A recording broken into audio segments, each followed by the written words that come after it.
Rattlehead 50222 here, guys, and today, going off track a little bit, but I wanted to talk about this album. I was going to do a little more, but I just, it's just too much. They got so much material. Oh my goodness. I know this, but goodness gracious. I love doing it though. It's my favorite band. Today we're talking about Megadeth-Hidden Treasures, and what a name for an exceptional album. It was recorded, through 89 through 94. It's 29 minutes and 6 seconds long. They reissued it. It was 45 minutes, but it had 4 tracks on there that had nothing to do with the original release. And something I learned today, you lucky guys in UK, actually got this album on the release of Euthanasia. Ain't that a whooping? That's why you guys like Euthanasia so much over in the UK. Damn! They made us buy that as an extra CD over here, guys. Trust and believe that. Y'all get a lot of shit over there though. That's pretty cool. I'm glad though. You know what I'm saying? Because you don't always get to see them and stuff like that. Okay, that's awesome. But that's something I learned new today. You learn something new every day by doing shit. That's why I like doing this, man. I don't do this for anything else but for educational reasons, for my few viewers that watch me, and for anybody else that wants to know stuff about Megadeth that they don't already know. Because I try to find stuff that I don't know, and I've been listening to them since pretty much day one, and I learn something new every day, guys. Two of the tracks off this album were actually nominated for Best Metal Performance, and I'm wanting to say 94. Don't quote me on that, but we know for a fact that them 2 songs were nominated for Best Metal Performance. And it come out July 18th of 95. The very first, this was one of those albums that you never knew that was going to come out. It was just, obviously you guys got it before we did, because they weren't even going to release it in the States, man. It was one of those deals that y'all got it. I guess it got such a buzz over there, they figured Capitol was like, fuck it, man, let's sell it over here. Instead of giving it away, let's sell it. And I'm glad they did, man, because it had all the cool songs, because we had to buy the soundtracks and, had to buy these songs. And a lot of these songs wasn't available, guys. I mean, back then, there wasn't the internet. So you couldn't just go download Go to Hell. You had to go buy Bill and Ted's Bogus Journey, the actual soundtrack, which was a cool soundtrack, by the way. It had a lot of cool shit on there, man. If I recall, it was White Zombie, a few other things. It was a really cool soundtrack. Another song, for instance, Diadems, which I'm digging the guitar. There's only 75 of those double VMNT Flying V Angel of Death for the Angel and Demon guitars on the planet. Wow. And again, that's one of those you just couldn't go out and buy it anywhere, man. You had to go buy go spend a full amount of money on a crappy, some of it was crap. You had like Megadeth songs. Another one, guys, was Angry Again. It was on the Last Action Hero soundtrack, which was another pretty cool soundtrack, man. It had AC/DC on there. I do remember Big Gun and a few other bands, man. Wasn't bad. Had a lot of shit on there, but most, you had to go out and buy all these, just to get one Megadeth song, you had to go out and buy all these single records, and this eliminated that after the fact. They didn't, like I said, y'all got it in the UK when Euthanasia hit in 94. Well, we had to wait a whole year, and buy these songs like you all did. I'm sure you all had to do the same thing. You had to, if you wanted that song, you had to buy the whole soundtrack. But we had to wait another year to get it. But that's cool. It is what it is. The UK is great, so you know what I'm saying, that's great. So okay. On to the artwork for this, guys. It's the original cover. There's a limited edition version. I'll try not to do the remastered stuff. If I did a video for the remastered the remastered versions of the records, oh my goodness, there'd be 50 videos on here, and we just, that's Megadeth overkill. So the cover of it is a actual map of, like a map of Arizona. northern Arizona at that. So it wasn't much to it, but it didn't have to be with these killer songs on it. And again, it had a lot of, had cover tunes, hidden tracks, compilation songs as well. I mean, just, had it all, man. You know what I'm saying? And this was the first time they was all released on one record, which was really cool, man. And this album, Capitol Records, killed it.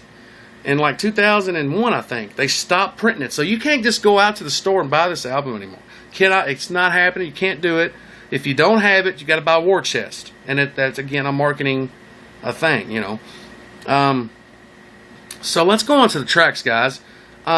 Really exceptional songs on here. It got some poor reviews by All Music.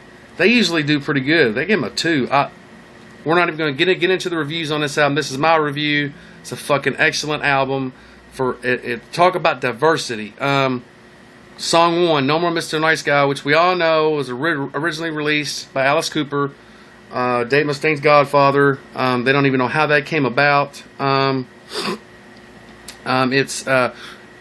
was on an actual movie called Shocker, and if you bought the soundtrack, there wasn't, Megadeth was it.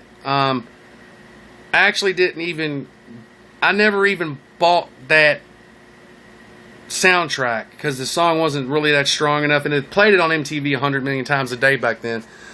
So it was kind of overkill by then. But the fun fact about the video, when they was recording it, the chick that was recording only had one day to do the video. Well, Dave Mustaine coming so fucked up, he could, and you can watch this on Megadeth Behind the Music, Druggy's edition. It's on YouTube. It's about an hour and 15 minutes, but it's an hour and 15 minutes of coolness, man, because it's all about Megadeth. She gets a couple of facts wrong, but if you're a Megadeth fan, you will correct them in your head and know. And trust me, if you read the reviews, the little comments, they correct them big time. He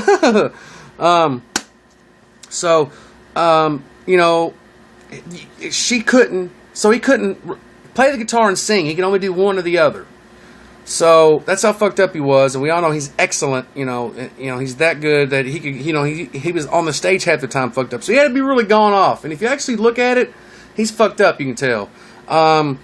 You either see the guitar or you see his face, or you see a silhouette of him turned around. You never see him singing while he's playing the guitar. If you actually watch the video and check it out, man, I didn't know that for all these years until I watched the Druggy's edition of VH1 Behind the Music, and that was pretty cool, man. Fun fact. Moving along to the song, one of my all-time favorite Megadeth songs, and again, this goes into saying you can't just make a top 10 Megadeth list because there's so many songs. I mean, it's Go to Hell, one of my favorite Megadeth songs. Probably one of the 150 or 200 they have. That's great because they've got about that many songs, if not more. I don't know the actual number, guys, but I will have it on my next review because it keeps going up. Go to Hell, man. Bill and Ted's Bogus Journey. And it was the same, keep in mind, guys, this is a little fun fact. The same year Enter Sandman came out when this song did. And we all know in the played out Enter Sandman song, Now I Lay Me Down to Sleep, it's the same one, but with the Dave twist, we all know. At the beginning it's the same one, but at the end, Dave sings it and changes it and puts his little twist on it, and it's just awesome. If you haven't, I'm not going to say it because I'll ruin it if you've never seen it, if you've been under a rock or just don't know Megadeth that well, and you actually stumble across this and you say, well, I wonder what it sounds like. Check it out, man. The riff in the beginning when they get going is one of the coolest riffs because Dave can jam, dude, and it's one of the coolest riffs you'll ever hear. Great song, heavy as shit. Moving along, Angry Again. I love the song. It's a Test of Time song. It wasn't the heaviest, but it was one of those. Sounded like it could be on a Countdown to Extinction. It was that good. It was on the movie, The Last Action Hero with Arnold Schwarzenegger, and in the movie when they play it, it's really cool because you're watching the movie within the movie. The movie really wasn't that good. Well, when this song popped up, it made the movie cool in the theaters because I watched it at the theaters. when it came out in like a 94, I believe, or 92. The soundtrack's really cool too, guys. Got a lot of killer tracks on there. AC/DC, I could go on. There's a lot of them on there. Big Guns on there from AC/DC, I know for a fact. And just the way it was perceived in the movie, it was really killer, man.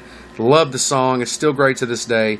Moving on along, 99 Ways to Die. Now, this song was come off the movie, another movie, man. They, like I said, they were wanted back in the early 90s. They were they were second. They've always been second to Metallica. But, video, internet, Megadeth's way more popular, man. They just are. I don't know why. They're second in record sales and fans, but it's the scrutiny. It's I don't know, man. I just don't get it. I like them both. I can't understand. I don't know why there's a hatred so much with the hardcore Metallica fans. I used to have a little thing against Metallica, but I always liked their shit. But that was when I was young and naive. I just don't understand. I don't get it, man. He's more talented, in my opinion. Don't bash me for this. Dave Mustaine's got more talent in his left arm than the entire Metallica lineup. So, I mean, that's just my opinion. Because he is Megadeth. So, you got 4 guys making Metallica. You got one guy basically one guy making Megadeth. Really? Think about it. 99 Ways to Die also, man, went back to the Peace Sales crunch, thrash. It come out right after Euthanasia, I believe, or in between, and it was on I remember Beavis and Butthead was on, and this song came on, and we're like, yeah, they put it in the movie, and it was just thrashy, man. It sounded something off of Peace Sales, but Who's Buying? It had that sound. It was really cool. I love it, man. Still like it. Okay. Moving along. I was going to do some stuff off of War Chest 2, guys, but we just don't have enough time. Okay, we're going to get to the tracks now. No More Mr. Nice Guy, I just talked about. Breakpoint. Now, that was another movie song. It was on Super Mario Brothers. And the only thing cool about Super Mario Brothers, the movie, was this song. If you've never seen it, you're not missing nothing. It's stupid as hell. I don't understand it. I don't get it.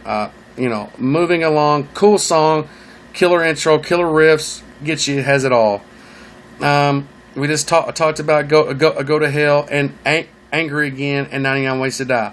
Moving along to Paranoid. Black Sabbath cover. Megadeth's always been really good, man, making cover tunes. Because a lot of bands fuck covers up bad. There's an old saying, if it ain't broke, don't fix it. And they're one of the few bands, there's only a couple, that can do, Metallica does well on a few. I give them that, But they don't add nothing. They just put their spin on it, For instance, Anarchy in UK, Motley Crue's version, they add bullshit at the end that wasn't even on there, and they fucked it up. It's terrible. I don't understand why they done it, but that's why they suck, in my opinion. But Paranoid, man, you couldn't really get much better than the Black Sabbath song, but I like it because of the fact of it's faster, and it's Dave showed respect for the Black Sabbath, because who didn't back then get their influence from Judas Priest, Iron Maiden, Black Sabbath? Who didn't?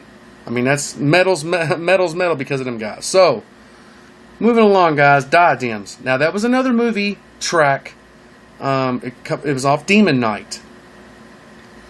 And I believe it was a Tales from the Crypt spinoff. I can't remember, man. I'm almost positive it was. I scratched that out, man. I wasn't even going to talk about it. But Demon Knight, I think, was Tales from the Crypt Demon Knight, I believe. It's been so long, man. I seen it at the theaters and everything. It wasn't that good of a movie. But this song was cool. I didn't, it's just different, man. If you listen to it, it's just one of those songs that just take you in, man. It was different for them at that time, and it was just weird, I was like, wow, it still sounded great, though, man. And the guitar Diadems, I'm really digging it, dude. They, the VMNT guitar, double flying V, Angel versus, the Angels and Demon, type verses theme on the guitar. There's only 75 of those in the world, supposedly. So them guitars, I haven't checked the price, but I'm sure if there's only 75, And if they're reasonably priced, I would pick one up, because if you get one of those autographed in 30 years, oh my God. Anyway, moving along to the last song on the original release. I know there was a reissue. Like I said, I really don't like doing reissues. So, and plus it was 4 songs really that you've done heard. We've talked about, except New World Order. And matter of fact, we have talked about it because it was on 13. So, this was re-released with that song on it, with Ashes in Your Mouth, a couple other ones. So anyway, Problems, Sex Pistols, another Sex Pistols tune. I didn't really care for this tune at first. This was the only cover I really thought they didn't do too good, and the only reason I think they didn't do it really good, only thing I didn't like about it was the way he singed it, because he tried to get too punkish for it. When he sung Anarchy in UK, he didn't really try to sing it in a punkish way. He sung it Dave Mustaine way. When he sings Problems, he puts a little twist on it, and it just don't, again, I'm not taking away from it. I still think it's a cool song. I just don't like the way he sung it. That's all about it. I mean, I'm not saying nothing bad about it. This fucking album is a powerhouse. I mean, if you haven't heard it, it's got some of the coolest songs of all time. Again, it shows you how popular Megadeth were in the 90s. Man, they just, I would love to see him get back to that one more time and show the respect the man deserves, because, he's no longer selfish, self-centered, egotistical. He can be an asshole, but, I mean, he's a legend, a rock star, man. Who don't have bad days? So, I overlook all that, man, Okay, guys, we're going to talk about something really, really quick. There's 2 tracks. I'm not going to do a whole review on, and it's the album Capital Punishment, the last record from Capitol. Actually, the last, it's not really a full record, but Capitol claimed it was. It's called Capital Punishment, and it's got 2 original songs. The rest of them were just like a greatest hits. Something I didn't know. And these 2 songs, what I didn't know. Okay, first fact. Dread and the Fugitive Mind was already recorded with Sanctuary. Oh, they was already recorded, not yet for Sanctuary, but it was already done. It was going to be released. It was set to be released on The World Needs a Hero. Now, somewhere in the middle of that, they have, they said, fuck you, Capitol, we're out of here. But contractually, they had to finish their contract out. So, they made a song, Kill the King, which is badass, by the way.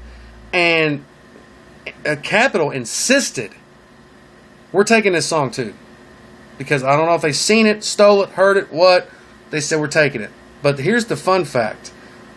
Dave Mustaine, David Ellefson, Al Petrelli, and Jimmy DeGrasso was on them 2 tracks. Blew my mind. How could they get that sound on them 2 songs and go so far off? Because again, Dread and the Fugitive Mind was already set to go on that. So why make a song that sounds nothing like the album and stick it on there? They did the same shit with what was it, 13. I don't know. I'm just, I love, y'all already know, if you've seen my review about The System Has, the World Needs a Hero, I love that album. I really like it. I dug it. But Dread and the Fugitive Mind had a countdown / euthanasia / a little piece of Rust in Peace with it. And then the rest of that album sounds nothing like it. In my opinion, it just don't. It doesn't have the down tuning. It does not.